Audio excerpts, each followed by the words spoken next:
Assalamu alaikum wa rahmatullahi wa barakatuh, and welcome to the podcast. I'm with Amran Hussein here. Assalamu alaikum, how you doing? Wa alaikum salam. How's it okay? going? Hijab, good? Yeah, not Good, bad. very good, bro. Let's jump straight into this. We're obviously doing a response to Richard Dawkins and his podcast with Joe Rogan. Who is Richard Dawkins, bro? For those that may not know. He's an atheist apologist. Okay. Well, actually, I think for me to introduce him would be maybe a little bit not befitting. Maybe we should get one of his colleagues to introduce him. Okay.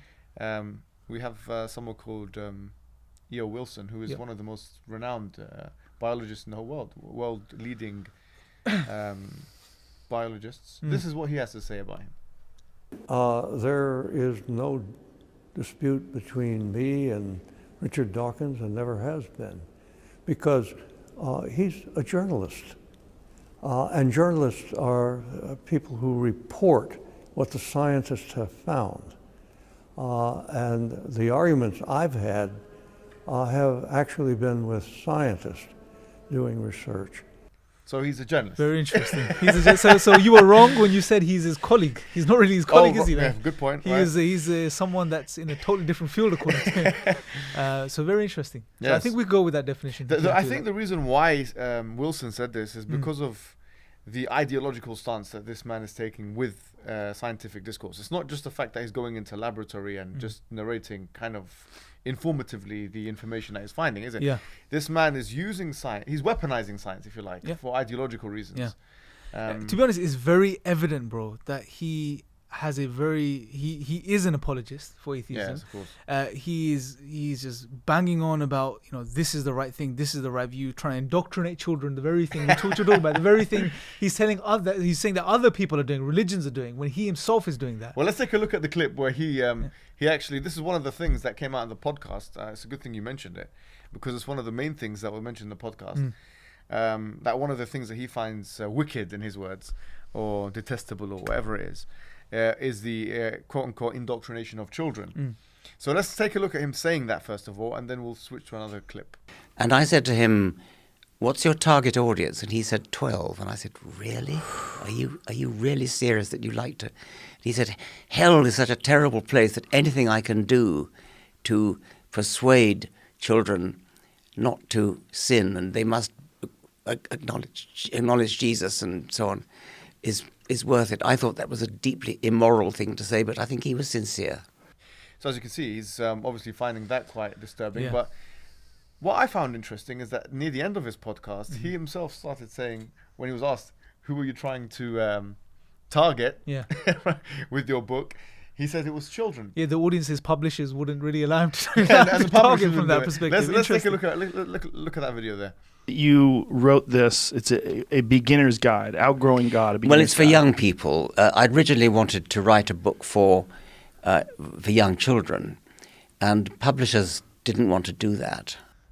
So, do you know what is it, Amran? Is it the fact? I think what it is that we have an uneven starting point. Yeah. That there is an assumption of neutrality when it comes to atheist discourse. At the end of the day, it's not agnostic discourse. This man is, maybe you could say, atheist, anti-theist, another thing. But this is certainly not a neutral discourse. And I think what he's trying to present it as is benign, neutral, and therefore children should know these arguments from the early age. But when it comes to religious discourses, that should be cancelled out. Or if you want to live your life through a religious discourse, that should not be afforded to you as a child. What do you think of this kind of... with him, look, I think it's quite evident. I think people can see through this. So it's not going to be a shock when I say this. It seems like someone that's having what I call a late life crisis, right? He realizes he probably has a little more time on this earth, and may God guide him, but he is on a mission. He wants to establish atheism as the truth. And to do this, he does a lot of gymnastics. He links science with atheism as if they go hand in hand.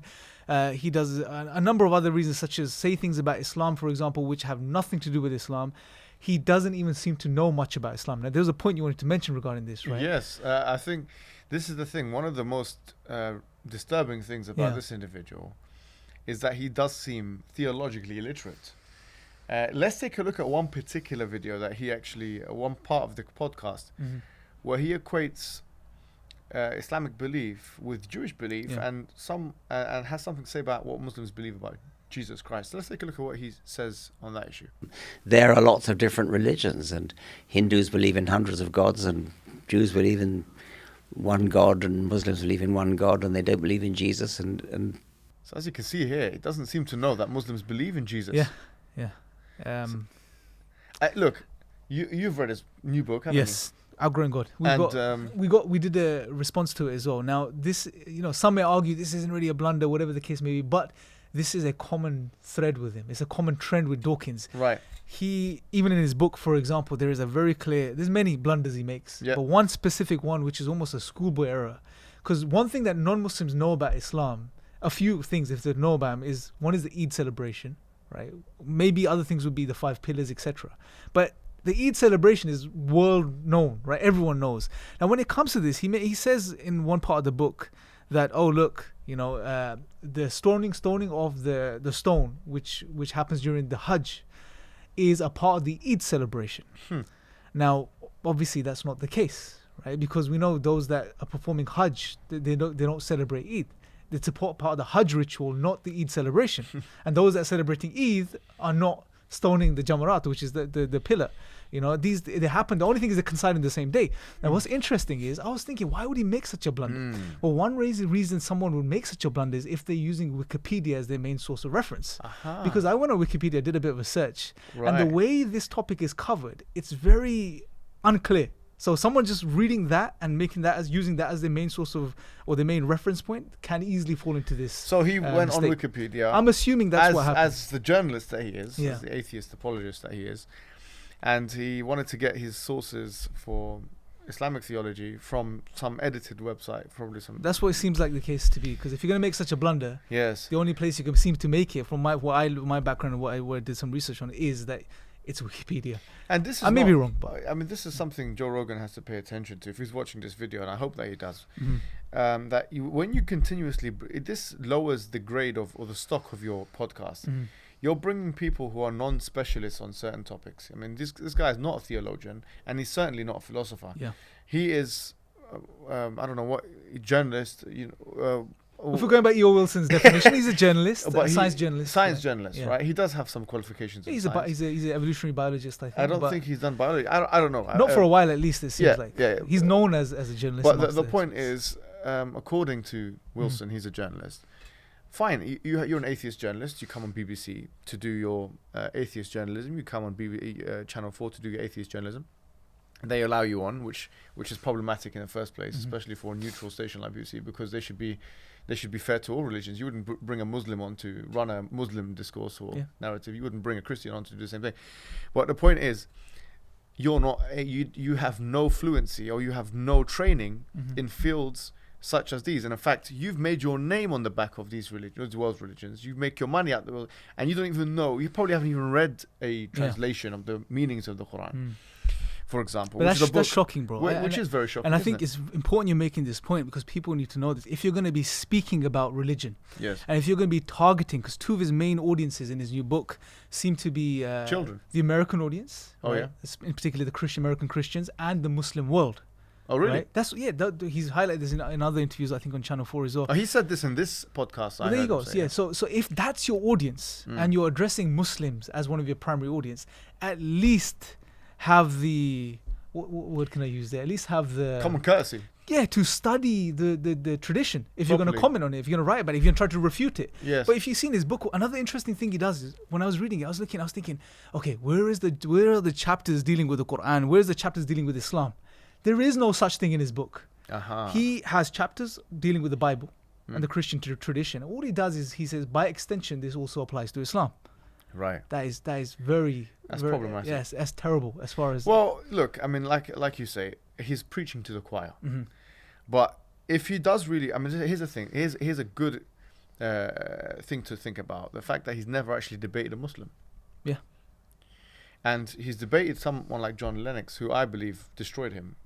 You watched that debate as well. Absolutely. I think he completely annihilated. It was an annihilatory treatment. It was, yeah, absolutely. Richard Dawkins. And he debated others. I think William Lane Craig, but in some kind of panel discussion debate. So he's debated Christians before, but he's not debated Muslims before, let alone Muslims who have any kind of theological training or philosophical training. So, I mean, if he really feels strongly about what he believes in, don't you think it's a good idea for him to come out and actually start debating? Absolutely. If he is addressing the Muslim world, If he's trying to address the Muslim then world, address a Muslim like for in example, person, right? we as a collection of brothers, or whatever you want to call it, conglomerate of people who call to Islam, let's say, right? We have Arabic stations, we have Malaysian stations, Bahasa, things in different languages, and it reaches millions of people, right? So, for example, if we were to debate with him, it would he would be achieving his target objective. He'd be getting through to millions of people. Yep. You know, and all he has to do is accept our challenge. Like right now, we're challenging you, Richard Dawkins. Let's be straightforward. We're challenging you to come and debate, because at the end of the day, you've been speaking about Islam from the time you wrote the God Delusion, Absolutely. right? Yeah. And you mention Islam and Muslims all the time. But why not? Now you're almost 80 years old. Why not, before you, depart leave the world or whatever?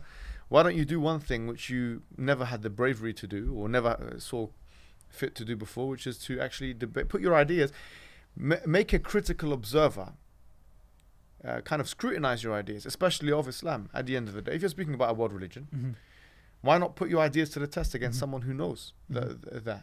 Let me ask you a question, bro, because something he says, Yeah. and I want to get your thoughts on this as well. Something he says is religions are comforting. This is why man made religion, right? Because it provides comfort, right? And he applies this across the board to Islam as well. What do you think about this particular statement of his? No, it's true, isn't it? It's there's a beautiful hadith of Prophet Muhammad, which says, عجبا لأمر المؤمن إن أمره كله له خير وليس ذاك لأحد إلا للمؤمن إن أصابته سراء شكر وإن أصابته ضراء صبر وشكر. That wondrous is the affair of the believer, and that all of his affair is good.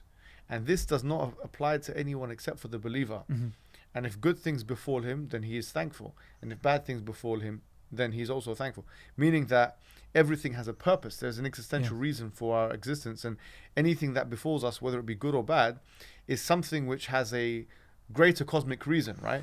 The point is, what he went on to then say is that, well, this isn't a good enough reason to believe in the existence of God or religion. Therefore you made it up. No, but the thing is, we don't use this as an argument for God's existence. Yes. And we don't use this as a clarification point for why the Prophet Muhammad, for example, is a true prophet. So this is a straw man argument. And you'll find that he doesn't actually, this is something, a hallmark of his writings. I haven't read his most recent book, but I've read the God Delusion. And what I've noticed about how he kind of makes his arguments is that he doesn't actually spend a lot of time dealing with arguments, philosophical arguments for God's existence. He spent a little bit of time talking about Thomas Aquinas' proofs in the book. He didn't even go anywhere near the Hellenistic philosophers. Maybe he did, very double in a cursory way, in and out. He didn't even go anywhere near the philosophical arguments of the medieval Islamic period. He didn't even go anywhere near the theological writings of the Muslims. So this is not a serious academic exercise. What this is propaganda at its finest.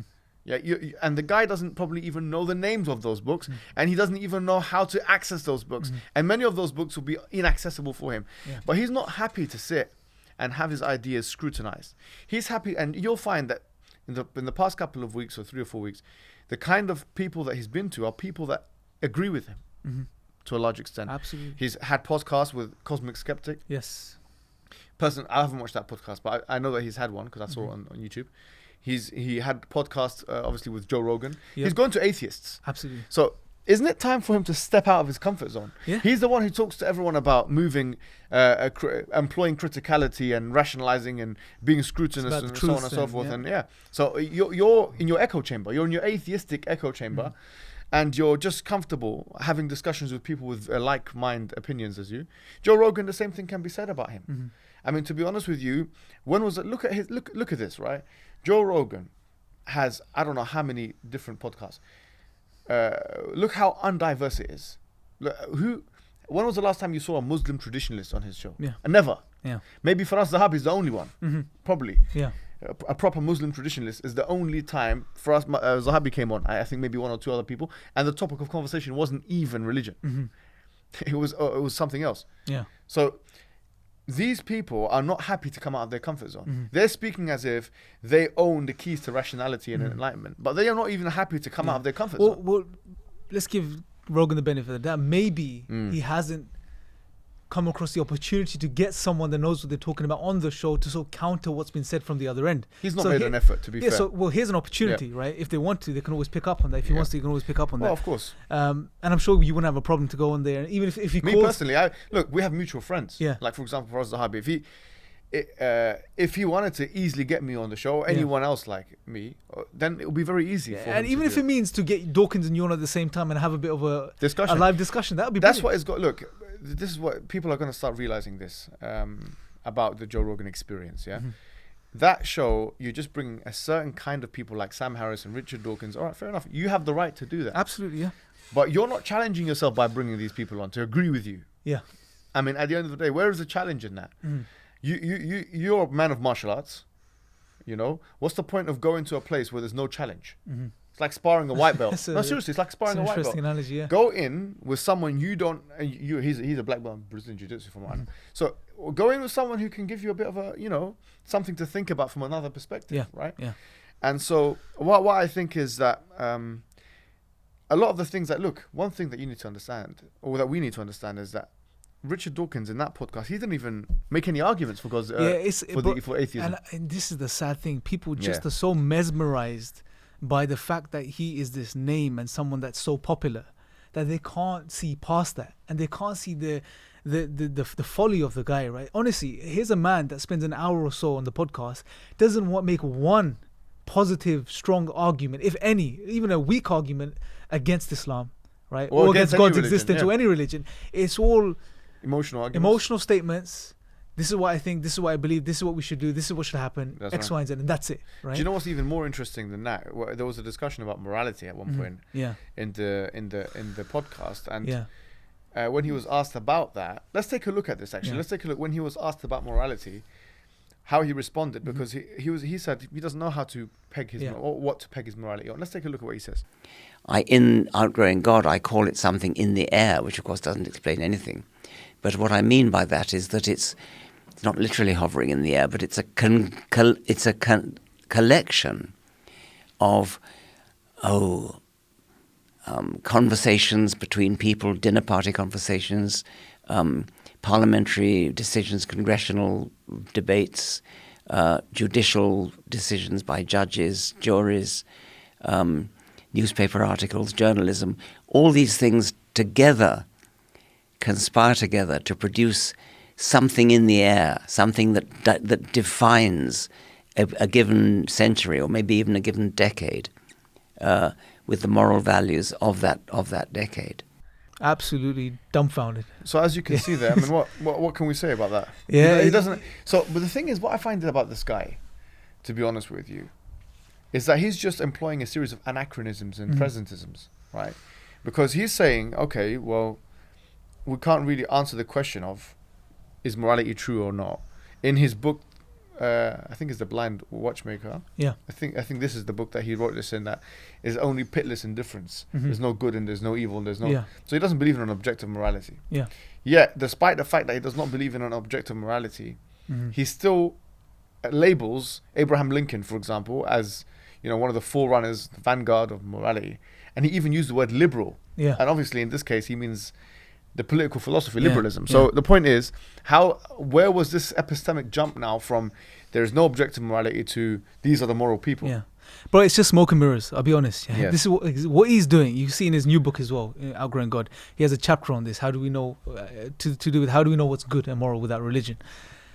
All he is doing, he's bringing in several different things, such as he's a bit of evolutionary biology to explain morality, a bit of moral philosophy, a bit of what he calls what's up in the air, meaning times change, morality changes. There's discussions at dinner tables, there's discussions that philosophers and thinkers have. There are ideas that spread through society, writers, poets, etc. They come together, and all these ideas that have been thrown around, it creates something in the air which leads us to know what's right and wrong. So what he's essentially saying, bro, is his standard. One, he's confused and he can't peg it down. And two, at best, his standard for morality is just subjective. What's subjectively understood to be correct in the times that we live in. That is the anchor by which he's going to judge objective reality, objective truth, such as the tradition of Islam. But that's the problem, because his arguments are actually moral arguments against religion. Yeah, so why should we not believe in religion because it's immoral to believe in religion. Because think about this, when he attacks Islam, for example, on what basis does he want Muslims or people to not turn towards Islam? Is it based on rational arguments? No. It's based on his moral claims. Yeah. Islam is bad because of X, Y, and Z. Obviously, he's talking nonsense when he talks about these things. Anyway, he doesn't know what he's talking about. He doesn't have read the Quran. It's a joke. But that is his argument. But he is a man who doesn't have a moral standard. So if you go back, go down the rabbit hole, you see the guy has no leg to stand on, literally. Do you know what I found really shocking about his book when I first read it? Not this new one, I haven't read that. Yeah. You don't need to read it, bro. It's nothing special.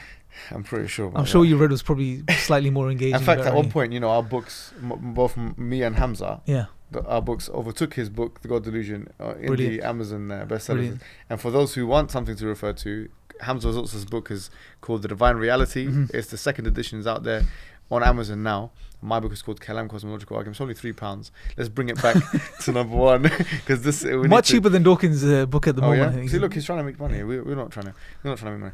So the point I'm making is this. Let's go back to the point I was making, which was to do his morality, his outlook, something about. But there was something I looked at in his book, and do you know what I found really shocking and surprising is that in the beginning of the God Delusion, he said he doesn't object to a notion of God like that of Einstein's notion, which is like a deistic understanding of it. But that really, like, I was thinking, you really threw the cat in with the pigeons there, because you're saying you don't actually have a problem with the idea of an entity that brings rise to everything that exists, which is commonly referred to in the vernacular as God. Yeah. You just have a problem with the qualities that this God has been given. Yeah. At one point in the discussion, and this is where they think they've got the kind of, it's just so ridiculous, they think they've got like the strongest argument. They're talking about who designed the designer. Yeah. And this is like a 5-year-old question, a 7-year-old would ask this question, and probably an uninformed 7-year-old who designed the designer. Yeah. And we always ask the question, well, is God a designer? Or is he the undesigned designer? Is he the creator, or is he the uncreated creator? So asking who created the uncreated is a contradiction in terms. Absolutely. And he doesn't seem to follow the arguments presented by philosophers and theologians of the uncreated creator. We're not saying that God is just the creator or the designer. We're saying that he's the uncreated eternal creator. being, absolutely, right? And if you have a problem with this, then you have to show us otherwise, right? Yeah, but the issue, the funny thing is, and it's all wishy-washy philosophy on his part. Right. I don't think he's read up on any philosophy in any serious way. But what he suggests, his line of reasoning to make the point about who created God is, the universe is complex, therefore the creator must be complex, and therefore he needs to be explained too. Right, exactly. Which is okay. That's your opinion. Yeah. That's your. It doesn't mean it's what you're saying. Remember, this guy's a materialist or something, right? Yeah. So he thinks that our understandings of complexity in the world must be in accordance with a metaphysical understanding will be the same. Yes. First of all, we don't concede to God being a complex being. Yeah. And number two, when we say God has many attributes, it's different to saying God has many parts. Yeah, we don't compare him to the physical world or reality in any way, shape, or form. His understanding is that, because he even mentioned this in the podcast, he said, look, at one point he was saying, look at the camera, it's very complicated and stuff like that. And this is something he always does. And this was his main argument in the God Delusion. And I'm just shocked and amazed that he's allowed to get away with this stuff on national TV. I'm shocked and amazed.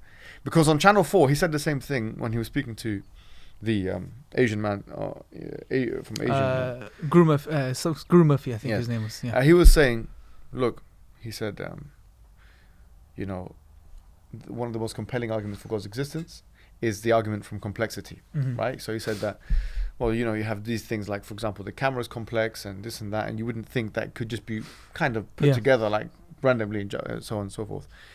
But he said this was our conception before evolutionary biology, or before the understanding of evolution. And now that we have our understanding of evolution, we no longer have to. And this is how they finished the podcast. And then in the Channel 4 interview, he was saying the same thing applies. And the man, what's his name? Sorry, the Asian guy. Guru Murphy. Yeah, so he was like, what about the universe? Which is a good question, right? Because the universe is not there's a difference between physics and biology. I'm sure he's aware, right? He says, same thing applies. So he's he's projecting, this is myth. This is mythology. Yeah. He's projecting, right, a biological understanding of living organisms on non-living organisms.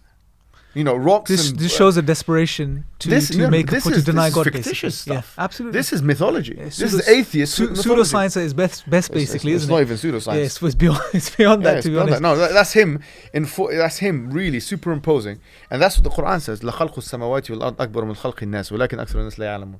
You know that the creation of the heavens and the earth is bigger than the creation of human beings. But most people don't think about that. In other words, why are we starting with this comparatively insignificant life form on this planet Earth, when we have the whole cosmos, which is not actually biologically, it's not a biological. It's not biological. Biology doesn't have a foot in the door at that point. Exactly. So now, when you're talking about natural evolution and so on, okay, if you wanted to say that about, about living organisms, we at least can see where you're going with it, right? Yeah. We don't agree that it's unguided and that all of these things are unguided. However, if you're going to say the same thing about the celestial matter, the fabric of space, and the physical environment, the non-biological, now you're being ridiculous. Yeah, this reminds me. This is this is what he's attempting to get Krauss to do at a point. He was hoping Krauss would be the one that introduces or discovers the evolution of the physical world as it's understood in biology, but obviously Krauss was dealt with by Hamza, and after that he moved on, or he's trying to find a replacement. And I think, to be honest with you, after that debate with Krauss and Hamza, I think there's been a bit of a movement away from giving Muslims a platform, as it were. Yeah, absolutely. Because what happened after that debate is really, let's be honest, right? There was a big shift towards religion, and there was a big shift towards people, atheists, becoming less convinced. Yeah, even till today, Hamza says people comment under that video saying, you know, what you said, there was truth in that, you know, and they're considering Islam and looking into it, and it's inspiring that many video people. Got more than, I don't know how many millions, just in the English language. Absolutely, yeah. And it was so look, these people know what to do. If they really want their message to come out, they have to find the courage, you know, to get someone to debate them on these issues. Yep. Someone with a reach, someone who can, whose work will be translated in many different languages. I hate to repeat this point. He kept repeating the point that his book gets 13 million downloads in Arabic language, right? Yeah. Which, okay, many things get 13 million downloads in Arabic language. I'm sure many pornographies get. People are curious. It doesn't mean that people are becoming atheists. Yeah, people are becoming atheists as well, though. Yeah, it's true, right? Yeah. However, if you really want to have access points to the Muslim world, there has to come a time where you have courage enough to face someone with the ideas that you have. Now, you've nearly ended your life. I mean, you're 78 years old, Richard Dawkins. So it's not too late now to really kind of, sorry to say, man up, you know, and face a Muslim who knows what they're talking about, who has some kind of a platform, and we're happy to take him on. Honesty and integrity dictates that if he is serious about his position, and he seriously believes in his position, and he wants to address the Muslim world, he has to step up. I don't see another way around it. He has to step up in his lifetime and face off, or in a public discussion or a debate, with a Muslim who knows their position. If he is honest about his position, otherwise you can't take him seriously. This, man. Like, you know, there are many channels which are dedicated to translating our videos in the Arabic language. Yep.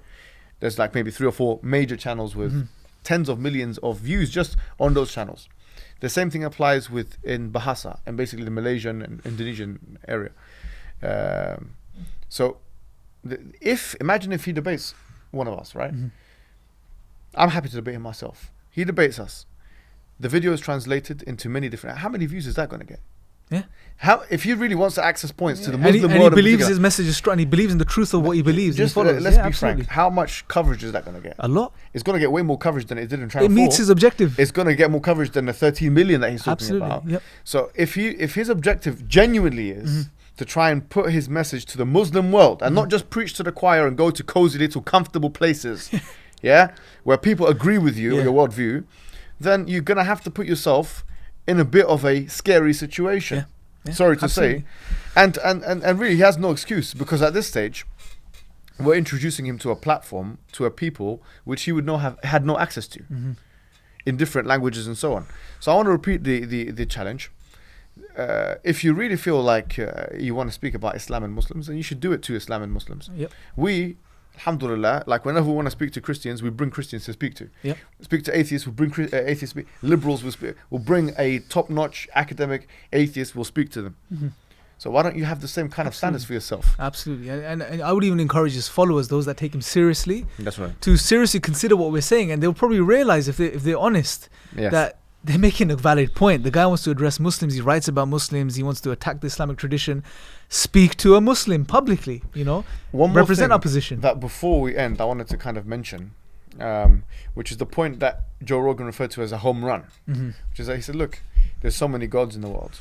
There's so many religions. What kind of nonsense is that? Yeah. The argument is there's so many religions, Therefore, they're all wrong. therefore they're all wrong. Yeah. And he makes Dawkins the same type of claim. There's so many gods, therefore they're all wrong. That's what he does. Right. So look, why not Zeus? Why not Hercules? I don't know why. I mean, where do you even begin with such nonsense? Because the truth is this: is that number one, when we refer to God, let's just make this very clear so that atheists at least have an insight. Because I'm sure some atheists are going to be watching this video, and hopefully Richard Dawkins himself will have at least some access to this video. Maybe Joe Rogan himself, who is yet to put me on the show, and hopefully might do so after this. Yeah. But the point is this: is that the thing is about when we talk about God, when we say God, what do we mean? Right? We know that there are many gods in the sense that there are many gods that have been, there are many objects of worship. Yep. There have been many objects of worship historically and currently, contemporaneously. We see that there are many objects of worship. Hercules is an object of worship. Zeus is an object of worship, right? Yep. Jesus is an object of worship.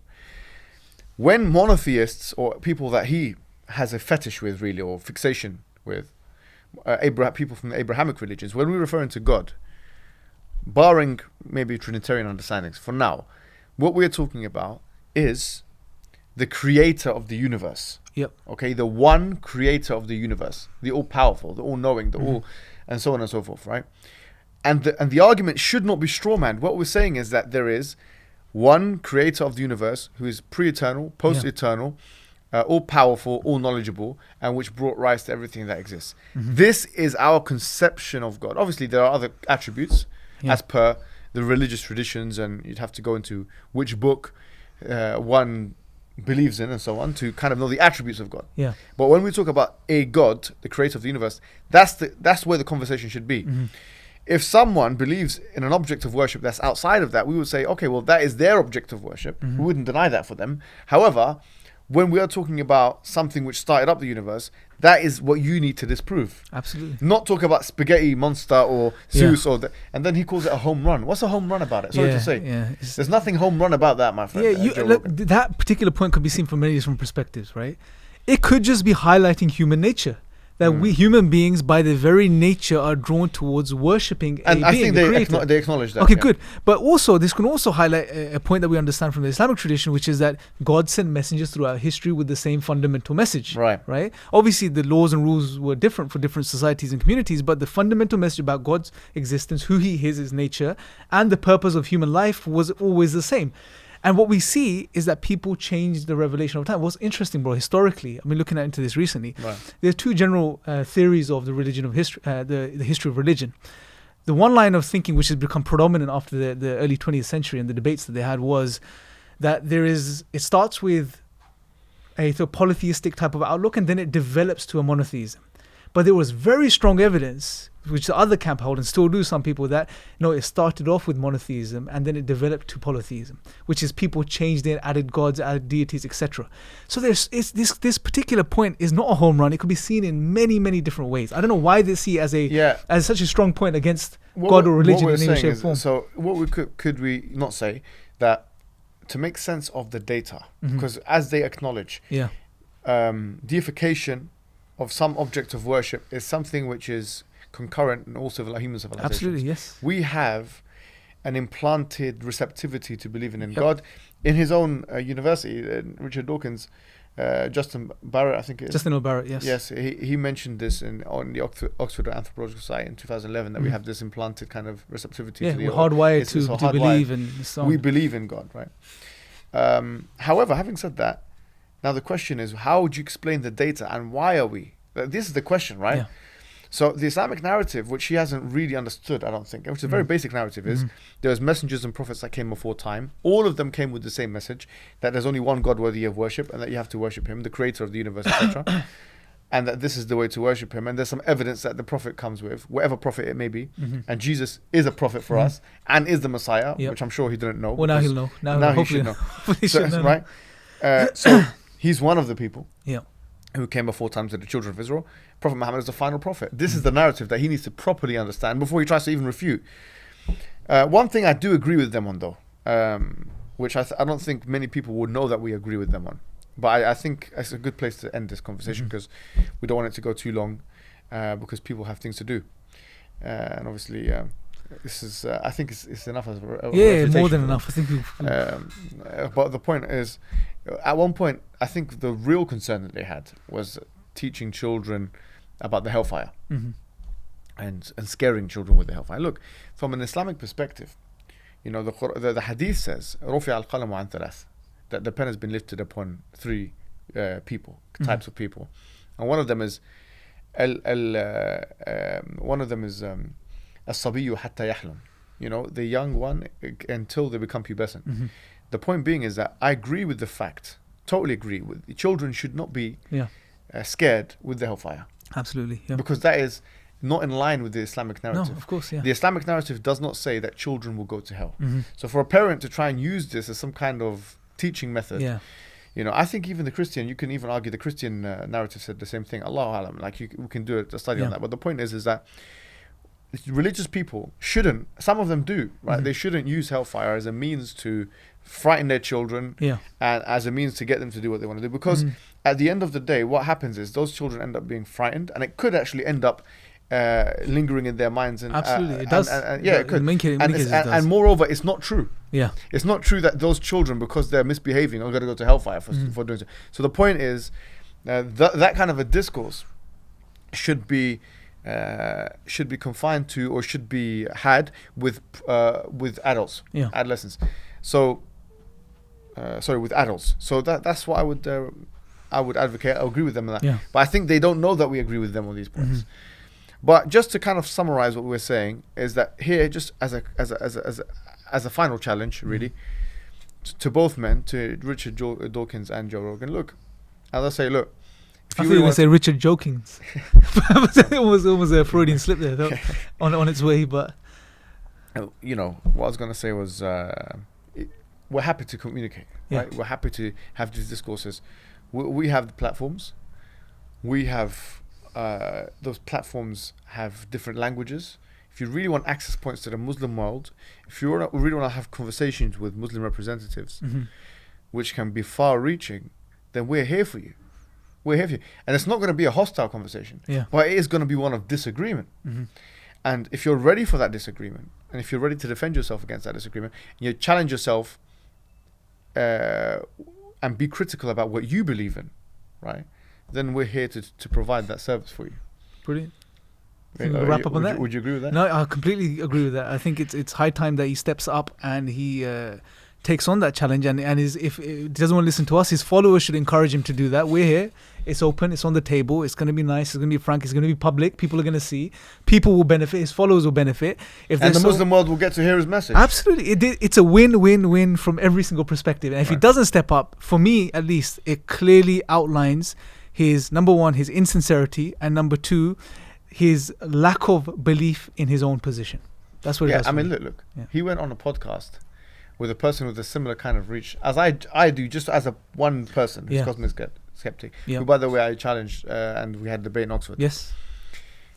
He came on his podcast, had no problem with that, right? So if it's about getting the message to young people, is it about getting the message to young atheists, young white people, or do you really want to get the message to the Muslim world? But saying that, I believe he'll never step up. He's afraid of the intellectual strength of the Islamic tradition, and he will never step up and he'll never debate a Muslim. That's just how I feel. I don't think he'll ever do it. He doesn't need to debate us. Just come and discuss with us. I don't think he'll come anywhere near you, bro. Well, but let's hope he does, and let's hope God guides him, before his time. But yeah, I think we're going to wrap up on that. I think we're good. All right. Yeah. Anyways, jazakumullah khairan. Thank you, bro. Assalamu alaikum.